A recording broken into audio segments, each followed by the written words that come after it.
Welcome back to my channel. This is Coin Nomad. 안녕하세요. 코인 노마드입니다.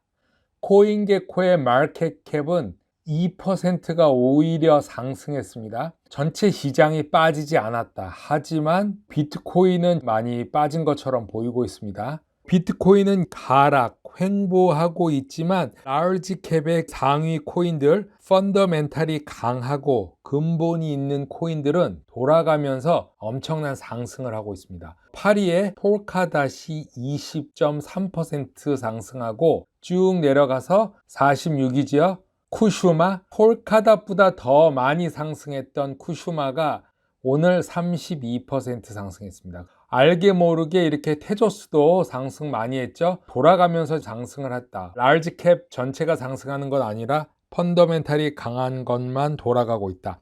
하락장에 준비를 잘 해두어야 상승장에서 돈을 벌 수 있습니다. 상승장에서는 우리가 할 수 있는 게 아무것도 없습니다. 올라가는 것만 바라보고 있어야죠. 미리 팔 필요도 없고 떨어지면은 반등하고 또 떨어질 때 그때 팔고 나오면 되고, 그것도 잘 모르신다 그러면은 10%씩 쭉쭉 올라갈 때 팔고 지금 같은 때는 10%씩 쭉쭉 사면 됩니다. 하루 매매하시는 분도 있고 데이 트레이닝 이틀에서 일주일, 2주일 스윙 매매를 하시는 분도 있고 3개월 이렇게 매매하시는 분도 있습니다. 제일 좋은 거는 사서 묵혀뒀다가 몇 년 후에 꺼내는 게 제일 좋은 방법일 수도 있다. XRP 기사를 보기 전에 XRP 커뮤니티의 카이네맨이 플레어 네트워크와 XRP에 관한 뉴스입니다. 리플과 파트너십을 맺은 자회사 노바티에 대해서 노바티가 세일즈가 50% 상승하고 FY21 보고서를 발표했습니다. 이 노바티라는 핀테크 페이먼트 회사는 오스트레일리아, 호주의 헤드오피스, 호주를 기반으로 둔 핀테크 업체입니다. 근데 이 업체가 FY21을 발표했는데 전체 세일즈가 50%가 증가하고 또 매출이 1600만 달러, 16.5 밀리언 달러를 기록했습니다. 이유는 이제 여러 가지가 있는데 그 중에 하나가 새로 추가된 리플과의 파트너십을 이뤘는데 필리핀에서 제공되는 노바티, 필리핀으로 거쳐가는 거래에 대한 것이 나와 있습니다. 여러 가지 파트너십이 있는데 구글페이, 애플페이, 비자 그리고 여러 가지가 있는데 그 중에 하나가 리플과 필리핀과의 항공로 개척에 있습니다.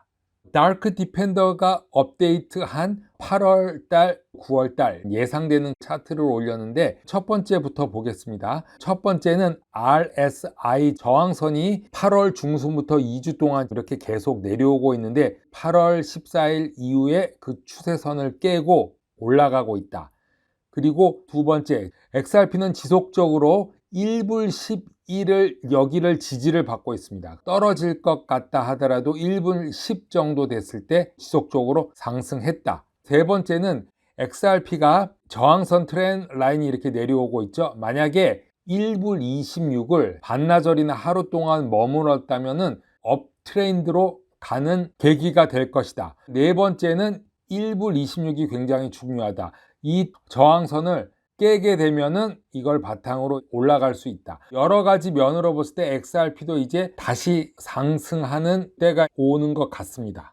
노바티가 제출한 서류에 보면은 점점 더 업그레이드 된 형태를 보이고 있는데 이 모든 것을 보면은 사회가 캐시리스, 현금을 사용하지 않고 송금을 보내고 받는 형태로 변하고 있다. 구글페이, 애플페이, 비자카드, 또 리플, XRP 이렇게 송금을 많이 하는 필리핀, 전 세계에 흩어져서 열심히 일하고 그 돈을 본국에 송금하는데 그거를 XRP가 담당을 하고 있죠. 그리고 미국 내에서도 점차적으로 와이어리스, 그리고 캐시리스, 디지털, 이코노미 이런 형태로 발전돼 나가고 있습니다. 한국중앙은행이 목요일 금리를 0.75%로 25 베이스 포인트를 인상했습니다. 이게 CNBC와 외국 뉴스에서도 특종으로 다뤄졌는데 왜냐하면 선진국 중에 최초로 금리 인상을 했다. 테이퍼링을 언제 할 것인가 고민하고 있고 그런 찰나에 한국은행이 먼저 선수를 쳤습니다. 그럼 과연 이 코인판, 코인 시장, 크립토커런시 시장은 어떠한 영향을 줄까? 우리는 어떻게 해야 될까? 이것을 한번 잠깐 보도록 하겠습니다. CNBC 기사에는 한국을 First Developed Economy, 즉 선진국으로 표현했고, 선진국 중에 최초로 처음으로 팬데믹 시대에 한국이 금리 인상을 했다. 그럼 왜 했을까요? 이거를 알아봐야 되겠습니다. 한국에 어떠한 문제가 있길래 금리 인상을 했나? 두 가지를 지적했습니다. 첫째, 집값 상승과 두 번째, 가계 부채 증가와 이런 요소들이 한국 경제를 압박해서 금융 리스크가 있었기 때문에 한국은행이 전격적으로 결정했다. 이렇게 말하고 있습니다. 제가 지금 말씀드리는 거는 제 개인적인 생각인데, 한국에는 유일한 전세라는 게 있습니다. 어느 나라에 가도 전세를 보지 못했는데, 한국에는 전세가 제도가 있는데 10년, 15년 전부터 시작해서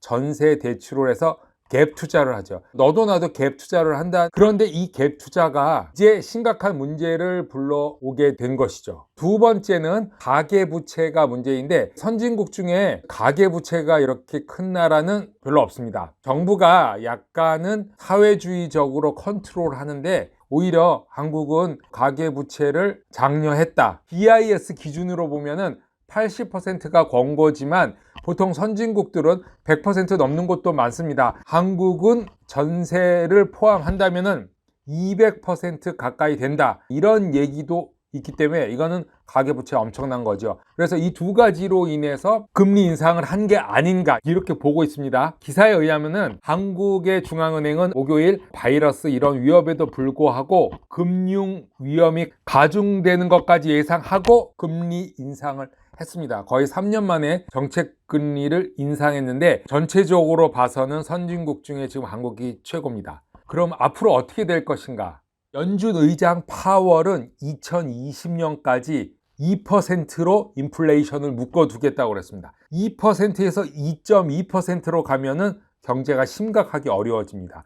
2.5%가 되면은 주식 붕괴하고 그 다음에 하이퍼 인플레이션 오고 그 다음에 2.5%가 넘어가면 전쟁이 일어납니다. 굉장히 조심해야 되죠. 지금은 화폐 시스템의 마지막 위치에 오고, 우리가 투자하는 코인은 마지막 남은 크립토 커런시, 마지막 남은 화폐 시스템이다. 미국이 기축국을 한 번 더 하기 위해서 모든 돈 기축국으로 마지막으로 몰릴 수뿐이 없다. 지금까지 돈을 많이 푼 중국, 그보다 적게 푼 우리나라 순으로 금리는 인상이 되고, 결국엔 미국이 금리 인상이 되고, 그 다음에는 영국, 독일, 일본, 스위스, 북유럽 순으로 올 것이다.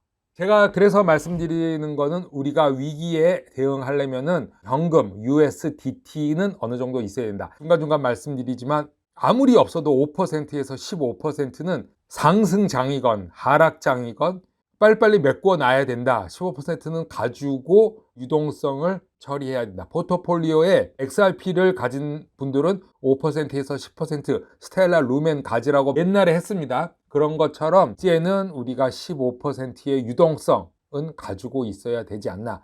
코인 노마드 오늘 여기까지 하겠습니다. 감사합니다.